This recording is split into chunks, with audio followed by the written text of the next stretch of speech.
Let's have a check. Christ heals all things. You gotta get up on your knees and you gotta believe. You gotta talk to the Lord when your world feels down. You gotta build a connection when nobody around. You gotta lift him up in prayer and call him by his name. The value of his love can never be exchanged. When Satan get the creeping and you're thinking nobody's sleeping, just calling your guardian angel for a little healing. Raise your hands real high, high up in the sky, and tell the Lord, I'm a believer, I'm a believer, I'm a believer, I'm a believer. Are you believing? I'm a believer. Are you believing? I'm a believer. Yeah. Are you believing? Come on in and let's chat. A discussion on healing those painful places in life through Christ. I am your host, Kristie Hunter, and I am extremely excited to come to you today with the 1-year anniversary show of Let's Chat. That's right, woohoo! Let's Chat has made it to 1 year. If you are joining us by radio, please feel free to text your comments by dialing into 937-673-4341. And should you be watching via the social media platforms, please share the broadcast. Please like the broadcast. Please tag someone who you think can benefit from the information being shared for the broadcast, as we have a discussion regarding those painful places in life through Christ. We are in the city today, and today I have with you a special treat. So you may hear some background noises, but never mind those. You know, life doesn't stop because things happen. We just have to keep pressing forward. So if you hear those things, kind of tune them out, and hopefully you can focus on the content. So today, I'm not really sure where this year has gone, but it has been a pleasure and a privilege to be used by God in a way that provides a platform to the common everyday person that is looking to heal and learn how to heal basically through Christ. One of the things that I want to talk to you about in today's segment that has been a theme kind of throughout all the shows is your accountability partner, your people in your circle, the person who is next to you. And so I have a treat today because my friends have allowed me to bring them on the show and share with you a little bit about how I heal with my circle. But I want to share with you one scripture that comes to mind. That's 1 Corinthians 15:33. And the Bible warns us of evil company can corrupt good manners. So it's very important how those who are around us affect the way we view life. And it shows us how we grow in wisdom and how we largely view life through different perspectives. But what I've learned from my circle, which is the epitome of friendship, is Proverbs 18:24. A good friend sticks closer than a brother. And so in today's chat, we will discuss healing with your circle. I have decided to share my circle with you.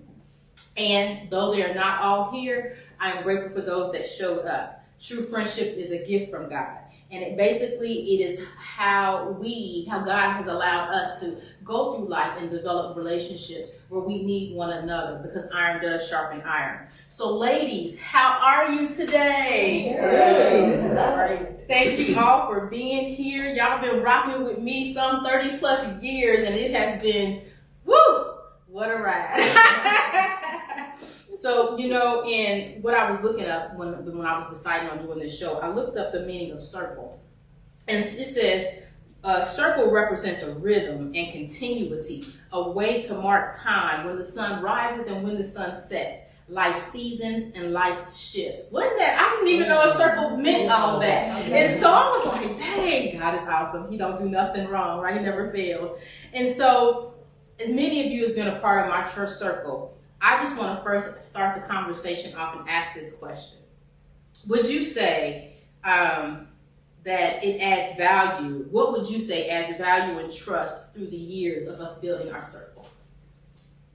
Our relationship, our friendships. What adds value and trust? What creates that trust and that value in our friendships? It's the level of communication and knowing each other. Okay. Getting to know each other so that we can speak freely. Mm-hmm. We can speak honestly. We don't hold bar, don't pull punches. Mm-hmm. We share with one another what we feel, what we see, and we share knowledge. What you do with that knowledge is your business. I know that's right. But it is our job that once we receive the knowledge to pay that knowledge forward. That's true. That's true. Because as you can look at all of us, none of our personalities are alike, and we are so unique in our styles that that is a pleasure and a benefit to me. Because you always have that one friend that you can go to, and they'll always give you the cushy answer. And then you have that one friend you can go to that's going to give you the spiritual answer. And then you got the friend that you can go through that's going to give you the, the straight cut, you did wrong answer. But for each of us, those goes in phases, right? So it's never the same. And I was just thinking about here something I wrote. It says when we are authentic in our communication and we share our views openly, it helps us to remain connected and to learn what each other person offers, and what each of you offer to me or we to one another fills in the gaps of the missing pieces of our understanding, and those understandings help us heal. And this is why some people really avoid friendships and they avoid relationships. Can you believe that? That there are people, well, I can't believe it, but there are people who are in some regard that are so broken that they stay away from people, they isolate. And so as you go through your healing process, please know that connection is important. If you are one of those people who have a problem connecting, I encourage you to find at least one person who you feel comfortable with to share, and pray about that if you don't know, because sometimes we go to the wrong people and we give our information to the wrong ear. And when you do that, that creates further rejection and further trauma. So we want to make sure that in our friendships we're doing that. But so what do you guys think is important in connections and relationships? I think common themes or common goals, like for us, we got to know each other first on a working relationship, but then it went more spiritual. And so for us, I think our common ground is God. And I think that also helped that value and trust in our friendship, because when we speak, we're speaking the same language. And we can always revert back to, well, what does the word say?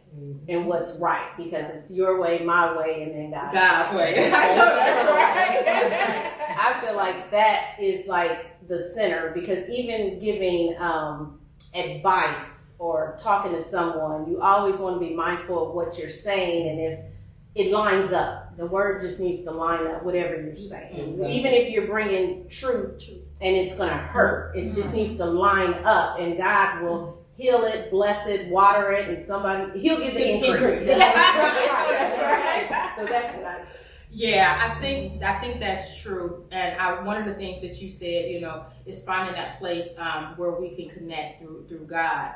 And I think in the opposite direction of that, for those who are and I'm just trying to make sure we just touch all the bases, for those who really are afraid of that, I say my motto is do it scared. You don't know how many times I come up against something, or any of us come up against something, especially my friends. We're going to do it, and we're going to do it scared. You might not know we're scared, but we are going to do it scared. So if there's a place in your life and you really are desiring to heal, God can heal all things, and there's really nothing that He can't do. And I want to share something too. As I was preparing for this, I was on Instagram, and one of my favorite pastors, Pastor YPJ, was speaking on a topic that I thought was interesting. He talked about dishonorable familiarity, right? And he said it's when a person gives you access to gives you access and begins to treat you so common, it becomes disrespectful. Like, I would never assume that because of Trina's title or profession that I could, make jokes or say something to her, or, even with Quita and her profession, or any of us, honestly, for that matter, that it is through time that we have proven ourselves in relationships, and that we should never get comfortable. Like, I wouldn't just go over Kathy or Delilah's house, and we've been friends for years, and just walk in their bathroom. I'm still going to say, can I use your bathroom? And I think where he was going with that is that there's some people who cross those boundaries and cross those lines, and they don't consider the fact that you know me, but I'm always evolving, and I'm always changing. So you cannot always meet me at the same level you met me at. You should be growing with me. So what are you guys' thoughts on that? I think growth is important. my experience with growth is when I tend to be around someone and I'm growing and they're not, I tend to outgrow that relationship or that friendship. Oh, that happens, yeah. And so I think that when you are around people and in your inner circle and they're all growing, you tend to want to grow too. It's like being in the presence of the company you keep. If you're in the presence of good company, you all have goals. You all are working on something. It kind of rubs off. You know, it just kind of comes natural. You find something within yourself that you want to work on because that's what your inner circle is doing. So I think that when you have a positive inner circle, especially when they're rooted and grounded in the Word of God, that is a solid foundation for you to grow in all areas, whether it's physically, mentally, spiritually, psychologically. You know, there's so many avenues of area of growth that you can grow in, and I just think that's important because even in friendships, you can outgrow friendships. If you have a friend that is constantly just, you know, they're not growing or they're not evolving, it does have an impact on your relationship. You tend to reevaluate, you know, how am I benefiting? So for me, in the age that I am and where I'm in life, you know, I'm looking at the relationships that I have with people. Is this mutually beneficial? Right. How are we benefiting from one another, being attached and connected to one another? So I think that's important. And then when you don't feel that there's a mutual balance or a mutual benefit, you tend to reevaluate it. And so you don't hold on into those relationships, or you begin to distance yourself, or you may not communicate as much because you're growing. And there's nothing necessarily wrong other than I'm growing. And everybody can't go with you in the next season that you go in. So I understand that. So and you were talking about that, and some people have a hard time with that. They figure, you know, first of all, friendships can go in seasons. Yes. I could have a season of my time with Bernadette, a season of my time with Trina, a season of my time with Delilah, but that does not change the love, the contact, or the relationship. It's seasons because life happens. And I just remember the last time we were together, we almost shut down First Watch because we were having praise and worship so bad, but it was awesome. And I just appreciated how the Holy Ghost just moved in that, because at that particular time I was dealing with something and I was struggling with a thing that I have been struggling for years, and you guys were able to take me at my weakest point and minister to me and to kind of help me see things in a different perspective. Then it turned into, you know, maybe Laquita was pouring into Kathy and Bernadette was pouring into Trina, and then Trina came in and shut it all down. God gave her the word, and the prophetic gifting in her just came and just shut it down. And so when you have friendship that are rooted and grounded in Christ, that level of accountability is important. So talk to me about your views on accountability in friendships and relationships. I think it's a piece for me is respect. Okay. Treating each other with respect and having a level of reverence for each other. As long as we have that, we start with that foundation, and like Laquita said, as we grow, as I grow and I learn, I pay that information forward. I share that with my friends, my circle, and you know, we share our experiences. I don't have to worry about anything that we've talked about together. I don't have to hear it in the street. I don't feel judged because Lord knows I'm not perfect, haven't been perfect. In each of us going through our experiences and coming back around. Even though I want to ride and die in the world, you bring me back. You know, there's things that happen and you want to hunker down. And it's good to have that circle of people around you that you can trust, that you know have a spirit of covering for you. That protection, because your circle should definitely protect you. You know, if somebody bad mouthing you, somebody in your circle will be like, wait a minute, that's wait. You know, that's my girl. We all type A over here. We ain't even doing that. So you definitely have to have that level of conversation, and that level of knowing that who is in your circle means well for you, that their information is well intended, that none of us has a conversation or speaks into each other's life with the point of, oh, I don't really like her, so let me, you know, and that's what I appreciate about all y'all. Like, none of us have that. Like, we always have judgment-free conversations, and we can come together and we can pray. And one of the things that I'm gonna pick on Trina here for a minute, that the Lord she had called me with a word. She was like, God has showed me something about you, and I wasn't ready to receive it, and I still struggle with it. And she said, Kristie, you walk in self-sabotage. And she did it just like that. And she's like, you have to stop walking in self-sabotage. And I was in this relationship and I was dealing with something and the person didn't do what I wanted them to do because, I wanted to be in control. And even with that, she said, hey, Kristie, that's witchcraft. You cannot want them to control.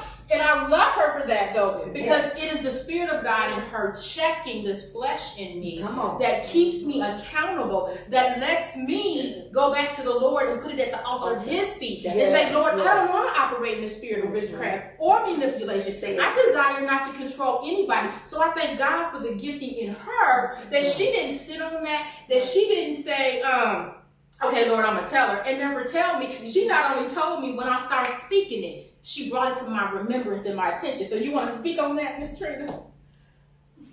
I want to go back to something that y'all said when y'all were talking about communication. Okay. I think one of the biggest things with friendships is we all grow in different stages. Mm-hmm. So, and because we all grow in different stages, I may not get something you get so quick. Yeah. So I think the compatibility with loyalty, because even in a sense, we don't all grow the same. So just because I pick something up and I see it, I think where we miss it sometimes, we don't tarry with each other long enough. Come on, that's good. That sense of loyalty is either if you get it or you don't. I'm just not gonna just drop you because you didn't get it and I did. So say that. I think when we talk about growth and growing, that is a level in that, but loyalty lies in there too. Because I just can't leave you. Even with in conversation when I felt like you wasn't getting it, I did not stop. I still kept hammering at you. Even when I still saw you in your same place, I still didn't walk away from you or not just pick up the phone. I still came in my repetitive to you, Kristie. That's not right. Kristie, look at that. That's not fair. I know you don't want to hear this, but I gotta give it to you. Right. Yes. So I think loyalty is a part of that covering. Yes. Because even though I may see you out in the public doing something, and I know I'm watching you walk through a wall, I still cover you and still come back and say, Kristie, I told you. And it's not necessarily in that hammering down, I told you, but remember when bringing it to your remembrance. So I think loyalty has a lot to do with our communication, and it's just a big part into it. But because I feel like friendships are just like marriages. We grow together, we come together. Our personalities are not the same. So, just even in God showing me that to you, I always come in fear and trembling because I am the one. I'd rather be quiet than not say anything. But I'm true when I say, Lord, I want to speak, but I want to be effective in my speaking. So, y'all always see me. I'm quiet first before I go to speaking because I just don't want to say anything. Because we can be frivolous with words. And because words hurt, and when you put that out there, you cannot take that back. So anything that I say to anybody that I consider close to me, I want to come in love and make sure I'm giving the positive, what's life-changing. Because we're all here sharpening iron. We're all here in relationships, and I just think it's important. So I just wanted to add that, loyalty is in it a lot. Loyalty is covering. Loyalty is that, I'm not backbiting or talking about you, or even you going in through a season where I may not understand. And it's not for me to understand, but I'm going to stand. I'm going to cover my friend. You know what I'm saying? I'm going to cover, but behind closed doors, I'm going off on you. Yes, I know. I'm very clear. But in public, that loyalty is very right. So I don't even know if I make sense. No, absolutely. But did I answer your question? You did. And actually all of y'all are, like I said, it comes in different stages, but quit up be like, whatever you want to do, I'm Team Kristie, but I'm going to tell you how I see it. Like, I'm Team Kristie, but listen, Kristie, if you do this, I just remember a time when I took it upon myself because I was, I shouldn't even tell myself, but I want people to learn and I want people to heal. I was in a very wounded place trying to have a relationship, and I wanted to control the relationship.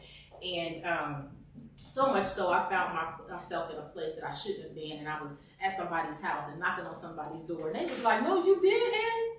No, you didn't." And I heard it from all of you all. They was like, "Girl, why are you allowing this relationship to bring you out of character?" And that's okay. Go ahead and speak. You want to jump in? Okay. So but it was even in prayer with Rita that she said, "Kristie, this is not even the caliber of person you are. You are allowing this situation. The enemy has crept in such a way that there are blinders on your eyes that you are not even operating in the characteristics of Christ and who you are. And because you're doing that, you're putting yourself in a position to be compromised." And boy, oh boy, sometimes I just need that coattail pulled. And so I'm grateful. And I know things do hurt. Words hurt. Situations hurt. You know what I'm saying? And I just encourage people who has a friend, if they say something to you and it come out the wrong way, go through your emotions, but come back and reassess what they said and take a good look at yourself. Are they speaking the truth about you, and you just never came to the realization of who you were? And so what I appreciate about my circle is they helped me grow. They helped me pull myself out of places that I didn't really know I was in. When I was in that place, listen, all I knew was what I wanted. It was mine. I was going to have it. And what if it cost me my life? What if it cost me? Can't see that clear. Yeah. Be involved. And I just remember in certain conversations, if you don't mind. No, that it's in hindsight that when you out of it, you can see a little clearer. You're like, oh my God, what was I thinking? What was I going through?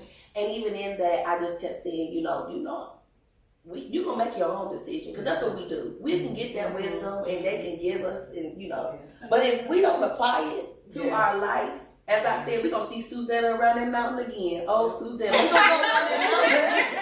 we're gonna go around that mountain and we ain't gonna see nothing different than Susanna playing that banjo. But when we get it, it's when we take another path that we can see clear. But when we involve, we don't see it, because usually it's the emotions that's involved, and we operate in our emotions. And I tell her, God, he cares about our emotions, but he's not moved by them. He's moved by his word. And so when we are going through, and like you said, Sister Bernadette, we just got to say that word. And you got to know that word in that season that we need that correct word, no matter what we're going through, no matter how we feeling, no matter what does the word says, because that's the only thing God is standing on. And then all of us, I know that we don't have some advice, and if we didn't take it, we got to deal with that situation again until we come to that realization. And so, like Sister Hunter said, it's like, when they may not get it because we may see, the only thing we can do is keep praying. I hope they get it, because when you hurt, I hurt. When those around me that I'm attached to, and that's a pain that I can't get, I don't want to see you keep going through what you're going through. Because I'm carrying that. I'm crying when you crying. That's where the tears came, because I'm like, I remember that place. I was hurting with you. You know what I'm saying? And then we laboring, and we 5 a.m. partners, so we getting in the front in the morning. I'm understanding, and I'm carrying this. So nobody want to see the pain that their friends or their loved ones that they're going through, because it really hurts. And you carrying that pain that they're feeling, and you can't take it. Have you ever felt so helpless that you can't do anything? So other than praying and speaking that word and hope that this will pass. This will pass. So in that, I'm thankful for being a friendship, because I think in that part, we found, you find different places that you can be in and be like, you know what, I learned through that thing that I was safe with you. And you were safe with me. You know what I'm saying? I think that one thing in this circle, you find a place of safety, a safe haven where you feel like you can trust this individual. You know what? It's okay to be vulnerable with her. It's okay to be transparent with her. And then if you wear hats, or if you are in ministry, sometimes we don't want people to see the dirt we go through and the little dirt stains that we go through. But when you can be vulnerable and so that you can show that transparency, that helps me heal. That helps me. Your testimony is helping me, because sometimes it's, it's just, I think it's a thing that we go through. We think we're going through this alone, and that we're the only one experiencing this. But when you can open up your mouth and say, listen, I done been through, I remember when, you be like, wow. Now you done gave me a place of safety. Like, you know what? Let me go on and open up, because I believe this is a time where I can allow it to heal. Let me release this off of me, and I can talk to somebody that can help mend me back together through the word of God. And so I think that's a great place to be in, when you have a friend and you can carry that and you be like, that's all right, sister, I'm holding on to you, and kind of remember when we was over So in yes, and then let me just tell you, we Puerto Rico. We were in Puerto Rico, and her sister decided she wanted to take a banana boat, and the guy said specifically, "Don't lean out, lean in." Love her sister to death, but she wanted to make sure she leaned out. So where did we all go? In the middle of the deep blue ocean. We all went down, and I'm holding on for dear life, but I'm grateful because spiritually and naturally, she said, "Sis, I got you, and I won't let go." I said, "Now let you go," and I had her. I said, "We'll go down together." And so that's what it is in those friendships, that you know that when you got that true friend, sis, give me your arm. You're like this. I got you, sis. I'm not gonna let you sink when I see you going in the opposite direction. And that's what I see in this circle. We're not going to let each other sink. You know, when we know that we're going in the wrong direction, no matter how much you want, you like, no, I got you. And you like that tow truck that's going to pull you out that mud when you just sitting there spinning your wheels. You know what I'm saying? So I thank God for my circle. I thank God for the people that can pray for me and cover me, like you said, labor for me, you know, when I may not be seeing straight. And when my mind not be right, you know what I'm saying? And I'm not operating in the spirit, and I'm all up in my flesh. So I'm thankful for those friendships. I really am. I agree, because when you have people that you can call a friend, not just a friend and somebody you know on Facebook, but a real friend, you don't have to talk to them every day. You don't. But when you talk to them, they're there, they're ready, they will listen, they will understand. That's right. You can be vulnerable, and you can allow them to be vulnerable with you, and that's a hard thing to do with some people, because when you have things in your life that you feel like it is a personal, individual struggle, and you want somebody to talk to, though God is there, God made man to not be alone. That means friendships as well. You need to have somebody to talk to about it. And it's great that we don't have the same struggle. That's right. And you still understand that I'm struggling. And you don't say, I don't know how she can do that. It's so easy to do this. Well, no, it ain't easy. It's easy for you, but it ain't easy for me. And I can be motivated by seeing you doing it, and say, I can do it because I can see them doing it. Things that you all, like, we were talking earlier about me being a little tomboyish. You know, y'all make me want to be a little girly, put some gold on. I like that. I can do that, you know. So just you don't even realize how you are inspiring to me. I had a girlfriend that did that for me. I was so tomboyish, and honey, Miko, honey, she's all girl, all dancing. And Miko taught me, you better have your toenail polishes matching your fingernail polish, you better have your earrings on, you better have your Spanx on. And so I'm just grateful for that friendship, because in that season, she brought the woman out of me and showed me things that I would have never known. So I'm grateful. So here we have it, guys. This is part 1 of healing with your circle. It is so important to connect yourself with people that not only love you, but if you can, find some person that loves the Lord, because then they will guide you in spirit and in truth. And so we want to thank you for joining us today, and we'll see you for part 2 of healing with your circle. Let's have a chat. Christ says all things.